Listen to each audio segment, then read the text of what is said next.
احساس ہی نہیں رہا.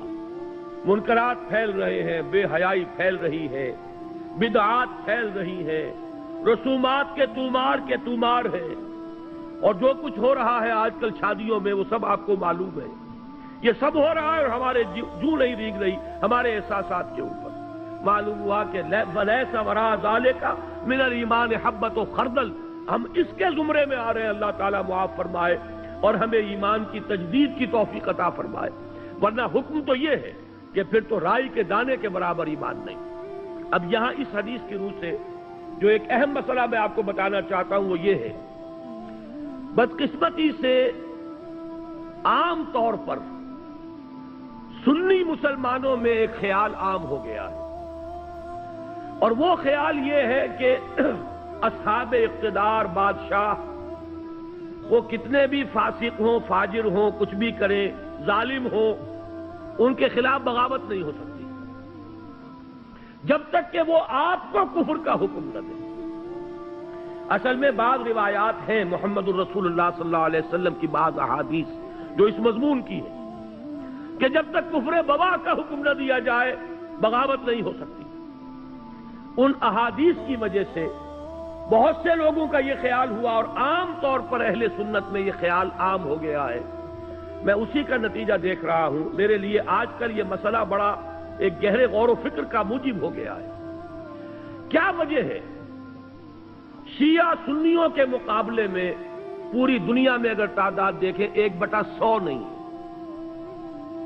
لیکن اس صدی میں اگر انقلاب برپا کیا تو شیعوں نے بادشاہت کا تختہ الٹا، جو بھی نظام انہوں نے قائم کیا اپنی فقہ کے مطابق نظام قائم کر لیا.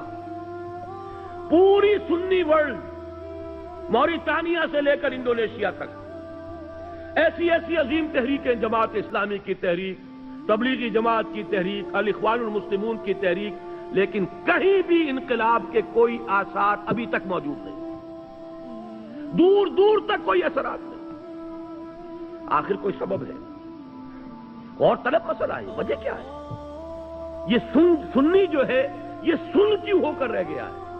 کوئی نہ کوئی فکر کے اندر، سوچ کے اندر، نظریے کے اندر کوئی غلطی ہے. بات سمجھ لیجئے. آج جیسا کہ میں نے عرض کیا، میں نے بڑا سینسیٹیو ایشو ہے، آج تک کبھی اس پر گفتگو نہیں کی ہے، لیکن کچھ دنوں سے شدت کے ساتھ میں سوچ رہا ہوں وجہ کیا ہے. جان ہی نہیں پڑتی کہیں، معلوم ہوتا مردہ ہے. معاشی مسئلے پر کھڑے ہو جائیں گے، سیاسی مسئلے پر کھڑے ہو جائیں گے، کسی کی ٹانگ گھسیٹنے کو جمع ہو جائیں گے، سینکڑوں لوگ جانے بھی دے دیں گے، لیکن کوئی آرگنائزڈ ایفرٹ اس دنیا میں، اسی دور میں ایرانیوں نے کر کے دکھا دیا. جو بھی ان کا دین ہے، جو بھی ان کی فقہ ہے، جو ان کے تصورات ہیں، اس کو چھوڑ دیجئے کہ اس سے ہمیں کہاں کہاں اختلاف ہے، لیکن انہوں نے اس کو کر کے تو دکھایا ہے. ہم نے کیا کیا؟ بادشاہتیں چل رہی ہیں، ایک ایک محل اربوں ڈالر کا بنتا ہے اور محل خالی پڑے رہتے ہیں. بادشاہ سلامت کی جھلک دیکھنا نصیب نہیں ہوتا محل کو. سال میں زیادہ سے زیادہ بادشاہ سلامت 4-6 دن کے لیے آ جائیں گے بس، اور محل اربوں ڈالر کا بنا ہوا. جبکہ اسی ملک کے اندر جا کر دیکھیے آپ کو کہ بالکل حیوانوں کی طرح انسان رہتے ہوئے نظر آ جائیں گے آپ، بھیک مانگتے ہوئے لوگ نظر آ جائیں گے آپ.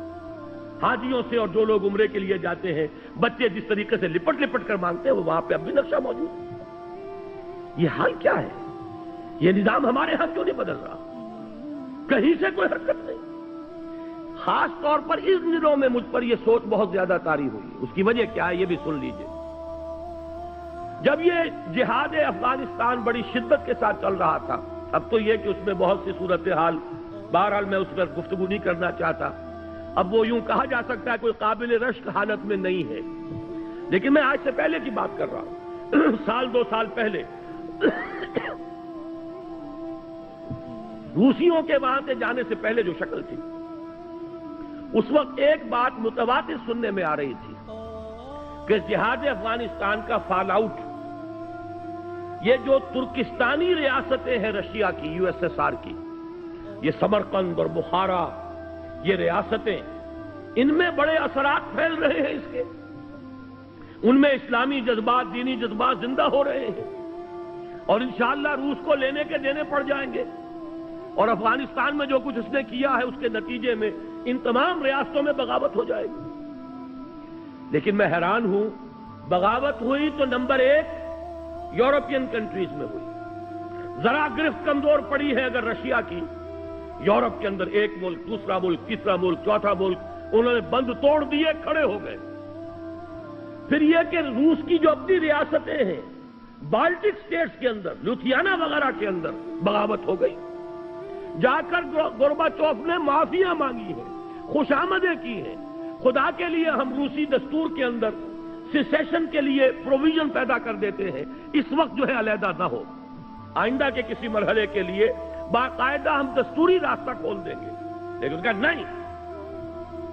اس کے بعد اگر کوئی بغاوت ہوئی تو آذربائیجان میں ہوئی ہے، جہاں شیعہ مسلمان آباد۔ یہ سنی ساری ریاستیں سن پڑی ہوئی ہیں، ابھی تک کوئی خبر نہیں ہے کہیں سے، نہ سمرقند سے، نہ بخارا سے، کہیں سے کوئی خبر نہیں، کوئی حرکت نہیں۔ اس کی وجہ یہی ہے، میں نے جہاں تک غور کیا، سنی اسلام میں کچھ علماء نے اس خیال کو عام کر دیا ہے کہ حاکموں کے خلاف بغاوت نہیں ہو سکتی۔ حاکم چاہے کیسا بھی ہو، جب تک کفر کا حکم آپ کو نہیں دیتا آپ بغاوت نہیں کر سکتے۔ وہ اپنے محل میں شراب نوشی کرتا ہو، بدماشی کرتا ہو، کرتا رہے، لیکن بغاوت صرف اس وقت ہوگی جب آپ کو کفر کا حکم دے۔ اس خیال نے سنی کانسیپٹ جو ہے اس کے اندر ایک طرح کا پیسو انداز پیدا کر دیا ہے۔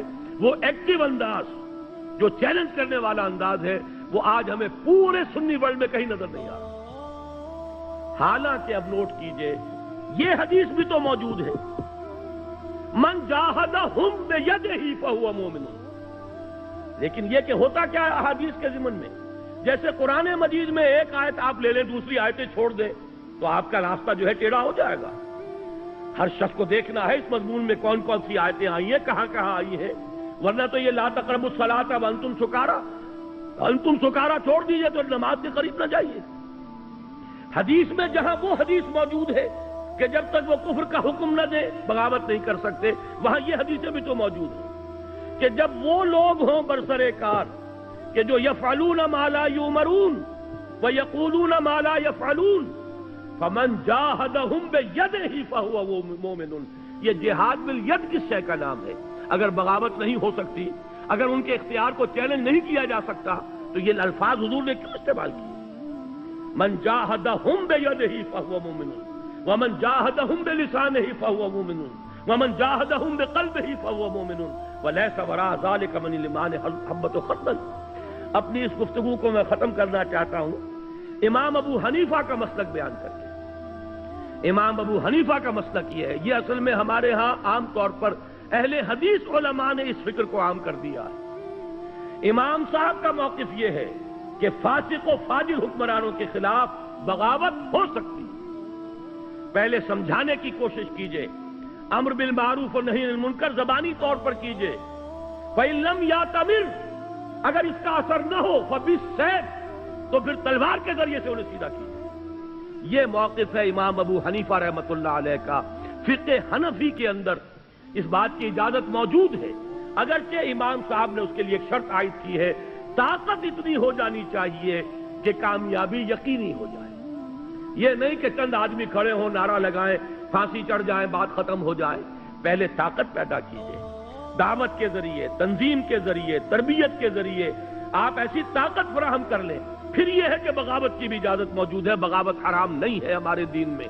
یہ بات جو ہے اس حدیث کے حوالے سے نوٹ کر لیجئے، اور یہ کہ امام ابو حنیفہ رحمۃ اللہ علیہ کا وہ موقف ہے، عام طور پر بعض احادیث کے ذریعے سے اور بعض احادیث کے حوالے سے خاص طور پر اہل حدیث علماء نے جس چیز کو عام کر دیا ہے، وہ در حقیقت کوئی متفق علیہ چیز نہیں ہے ہمارے ہاں، بلکہ امام ابو حنیفہ کا موقف یہ کتاب و سنت سے اقرب ہے، نزدیک تر ہے۔ اور یہ حدیث آج آپ کے پاس متن اس کا موجود ہے، آپ اس کو لے جائیے، غور کیجئے، سوچئے، گفتگو کیجئے کہ جب یہ صورت پیدا ہو جائے کہ یقولون ما لا یفعلون ویفعلون ما لا یؤمرون، جب ایسے لوگ ہوں جو کہتے کچھ اور ہوں، کرتے کچھ اور ہوں، کرتے وہ ہوں جس کا حکم نہ ملا ہو، تو فرمایا فمن جاہدہم بیدہ فہو مومن ومن جاہدہم بلسانہ فہو مومن ومن جاہدہم بقلبہ فہو مومن ولیس وراء ذلک من الایمان حبۃ خردل۔